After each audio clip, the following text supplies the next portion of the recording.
and welcome to Great Lakes. I am Varsha Agarwal, and today we have with us one of the most eminent professors from the Harvard Business School. He is currently the co-chairman of school's Social Enterprise Initiative. Let us welcome Dr. Kasturi Rangan, fondly also called as Kash Rangan. Thank you. Sir, it's a privilege to have you with us. My first question to you would be on interactive marketing. Currently, the interactive marketing in US is going beyond leaps. In fact, it is expected it to reach about $55 billion by 2014. So what is your take on India's growth? What is your take towards the voluminous increase in India? So Vaisha, I assume by interactive marketing, you mean online marketing, correct? Okay. So for the online marketing to work, consumers should have a lot of trust and faith in the online marketer that they are placing an order on. So when the online site says this is the product, let's take a simple thing like apparel, this is the size, this is the color, these are the specifications of the product. Yeah, wow, that's terrific. I mean, I don't have to go to shop, etc. I'm busy. You click on it. The product should arrive reasonably on time. If they say 1 week, it should arrive roughly in 1 week. Then you make a payment. So the payment goes through whatever, PayPal system or credit card or whatever. So you need the security. And then when the product arrives, most of the times it'll be fine. But sometimes, just like it happens in a store, either you ordered the wrong product or the size is not right or whatever, you should be able to return it without any hassle. You shouldn't have to call them up and say this, no, I won't take the product. So if all these things work, then there is a lot of integrity to the system, and online marketing in many instances is superior, not just for the small items, even for, take apparel, take like say expensive apparel for example. So if you go to a store, our retailers are all very small. You don't have the opportunity to retail different sizes, different colors, etc. But in a catalog you can. In an online catalog you can display the whole thing, whereas the store can be small. So it's really good. But my suspicion is that kind of integrity to come in the Indian system is a long way off, because there are some marketers who have high integrity, things can happen, but then the postal system should be assured, the return system should be assured, the product system should be assured. But once you open out online marketing, for every 2 or 3 really genuine marketers, there'll be 5 or 6 or 7 marketers who are not that genuine, and consumers will lose their trust. So my prediction is online marketing in India will not grow as fast as it has grown in the US, because for all these integrity to kick in, we are a long way off. Even though the inclination, the potential is there, a lot of consumers earn for it, we still have to do it the hard way, go to the store and get it. So considering the trends that you've mentioned, what do you think can be done in India to increase this pace of growth? What can be done to increase increases? Maybe a few marketers who jump on the bandwagon very quickly. Building a brand name with high integrity is key. If this is like a cottage industry where many people come in and then consumers don't know the difference between one or the other, one might be great but the other might be a bad experience, then they'll stop buying. So if 3 or 4 top class entrepreneurs get in, maybe big businesses, industries, and a lot of assurance, if you do it with assurance, then it'll take off. To some extent, our domestic airline industry is an example. A lot of the new people jumped in, but there's a lot of integrity and assurance. So when I was here, we only had Indian Airlines. But now you find Jet Airways provides the Kingfisher. Once that integrity comes in, people will use it. So 3 or 4, it's a great opportunity for people to get in, establish brand names, and when they do that, they can dominate the market. But once those 3 or 4 take off, then I think the standards are set.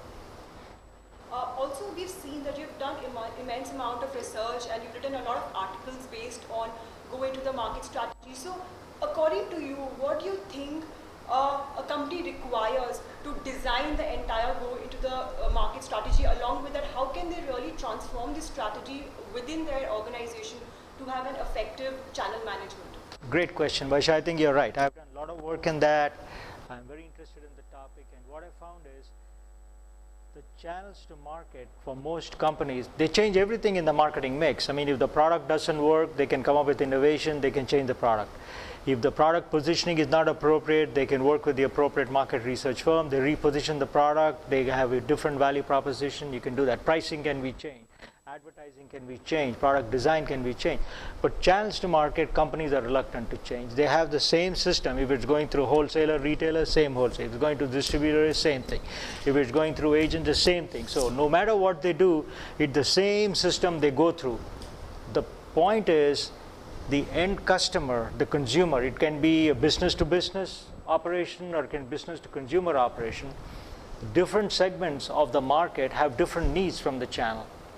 And that's what is most important. It doesn't matter who the channel partners are. For example, if you take, say, the early part of, say, online marketing, customers really need a good deep touch with the online marketer because they're trying to build trust. They would like to know. So even when you do online marketing initially, you need to be on the phone at the same time. You've got to be on the phone at the same time. So the customer can call that number and say, look, I've ordered this. They should be able to immediately go to the database and says, I've seen the order you placed. This is what it has gone. But after the product is mature, after the trust is built, you don't need to waste your money on this channel. So channels have to be flexible. You have to respond to what is it that the customer wants. Sometimes customer wants hand-holding, information and all that stuff directly. They want logistics and service from a different channel, and they want the return to happen through a third channel. We have to give them options to all three. At some point, some customers say, I don't need all that stuff, just this one channel is fine. We are not flexible about channels. So what I've written in my book is to say, start with the customer. Don't start with company, wholesaler, retailer. Start with the customer. Find out what is it that they want. And then see what are the bunch of needs that they want. Then they say, oh, customer wants hand-holding, they want logistics, they want information, they want quick delivery return. Now let me go and see which channel partners will be able to fulfill this. Later on, they might have a different requirement. So we need to design channels accordingly. That doesn't mean we'll change channels every day. That's not possible because you can't. These are externally. You can't change channels every day. So that's where the flexibility is needed, where we can design channels flexible manner, so much so that the customers can pick and choose which of this that they want. And that requires some terrific forward-looking thinking. And that is one area where I find a lot of Indian companies are weak. We are still. It's not as though the American companies are any better, but at least there are many top companies that have already got this concept, and we should be able to, especially with the onset of the internet, it's much easier to do it. Okay. I think that was quite informative with all the examples that you've put forth. One final question. How has been your experience at Great Lakes, and if you were to give one message to our students here at Great Lakes, what would that be? Great Lakes, you've got a fantastic facility. the physical plant here, it's a very modern plant. You got great classrooms. It's nicely cut off from the city, so you have the space. It's not this noisiness that you face in the city, and it's got a terrific learning environment. It's great. And like many other students, you're lucky to be in this environment. But we got to keep in mind that 70% of Indians live below something like 250, 300 rupees a day. It's very hard to live on that. There are about 150 million Indians who live on less than 50 rupees a day. And we also know at the same time that Indian economy is growing at 8-9%. There's a lot of wealth being created at the top. And so my challenge that I throw before you folks is that bring your business skills, bring your business acumen to solve the real challenges and problems of society. Don't just use it to do the incremental thing. You're brilliant, you're terrific, you got great professors, great plant. You'll do wonderful things in terms of teaching industry how to build better cars and sell them. You'll do fantastic things on how to do better advertising and take care. You'll do fantastic things on how to do great consulting and showing how this company can return. But come up with how can you improve the health of 700 million Indians? Can you bring business principles? Can you do that? Can you work with pharma companies, hospitals, private, public, to create wealth but using business principles? Education. Primary education in our country is broken. Everything that you see about the quota system boils down to lousy primary education. If you had good primary education, we don't have to worry about caste system, this system, that's it, because everybody. Bring your business principles to address that. water, sanitation, access to problems are plenty. They are staring in front of us. Other business schools don't do it. I think many business, they are doing incremental stuff, McKinsey stuff, Booz Allen stuff, car stuff, apparel stuff, advertising stuff. That's Mickey Mouse stuff. Real serious problems. You can differentiate yourself by coming up innovatively to address these issues. You will be golden. Wow, I think You will be golden. that was super. Right. Okay. Thank you, sir. Thank you, sir, for all the insights that you've given us today. Thank you. It was indeed a pleasure to have you here. Thank you, Aisha.